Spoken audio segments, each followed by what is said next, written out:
Hey everybody, it's Casey here at Throw and Flying Tackle, coming at you once again with a new float fishing jig. Today we're going to do something for Chinook salmon. We're going to do the Vedder Red.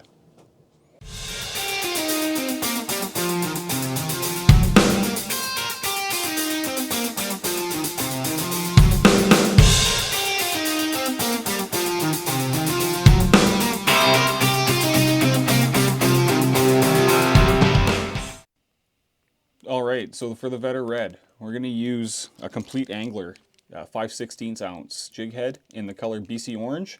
And it's a nice metallic orange finish. It's going to look like, it's going to stand out in the water, essentially is what we're looking for. For tying thread, we're going to do UTC 140 denier in fluorescent fire orange.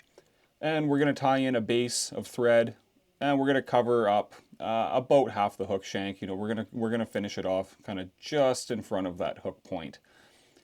The reason why I'm going to leave so much of the back open on this jig is so that we can fish a big chunk of bait on the back of it. When I'm Chinook fishing, I like to throw a big wad of bait on there. So whether it's a prawn or a big roe bag, we're going to leave room to accommodate for that. The next material we're going to tie in is going to be some Hareline polar chenille in the color Fuchsia. And we'll tie that in right by the core, again, just in front of that hook point. Nice and secure with our wraps.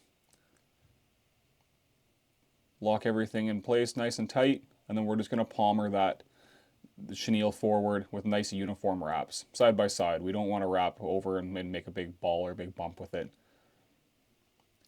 And we're going to palmer that about halfway down the thread that we've covered the hook shank with.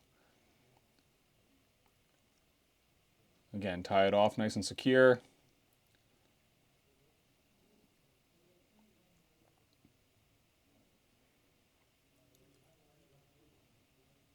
And we'll trim that core with our scissors there.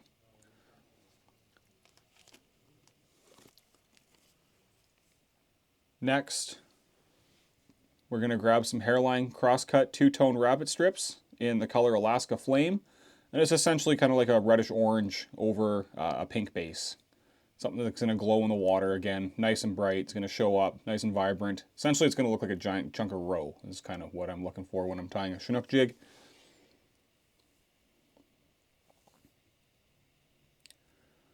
We'll secure that hide to the hook shank with our tying thread. Again, applying a fair amount of pressure. That's why I like to use that heavier thread, that 140 denier, when I'm tying my jigs. And we're going to wrap that. Because we're wrapping it or palmering it, we're going to use a cross cut. And what do we got? Like 3 or 4 wraps there. Again, a few wraps of thread to tie that off nice and secure. And we'll trim that off just behind our jig head.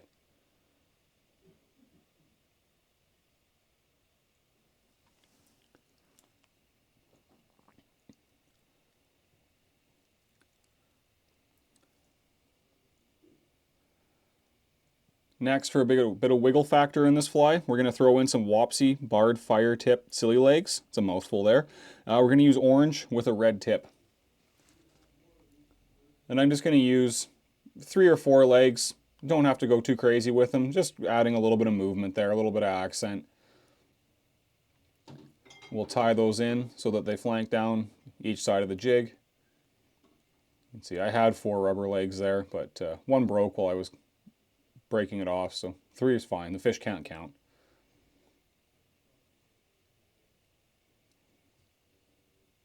Just going to gauge that to length. And secure that in place with the tying thread. Again, so that those are kind of going down both sides of the jig.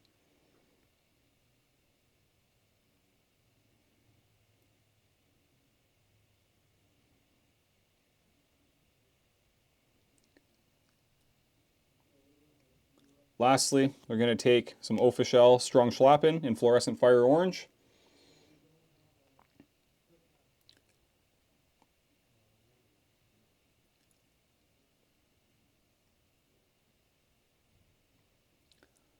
And we'll just take a single feather, tie that in by the tip. I'm not going to go right down to the very end. I want a little bit of length to this feather. Trim that stem. And we'll just give that a couple of wraps right at the collar there, just to kind of hide that thread a little bit. And again, it's just a little bit more volume to the fly and just finishes everything off real nice.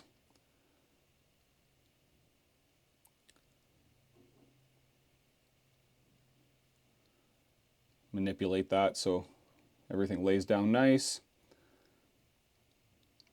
And that was just like 2 or 3 wraps there, not a ton.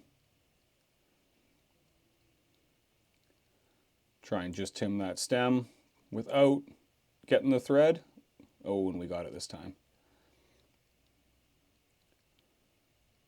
Couple of wraps at the head. And I'm just going to take some Brushables super glue, Zap-A-Gap, and I'm going to apply that to the thread.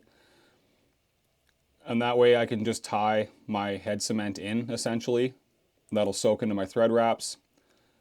And we'll just whip finish over top. And that glue will permeate those whip finish wraps and lock everything in place. I'll just do a second one for good luck.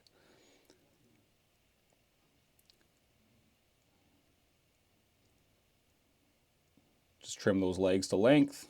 We're just where we like them.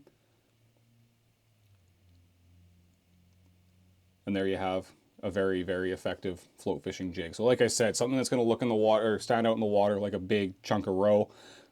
Nice glow to it, nice profile, and something, like I said, I will always fish with a bunch of bait, whether it's a chunk of prawn or an egg sack, or even loaded up with scent. Now, this is all assuming that you're fishing on a river that allows for bait.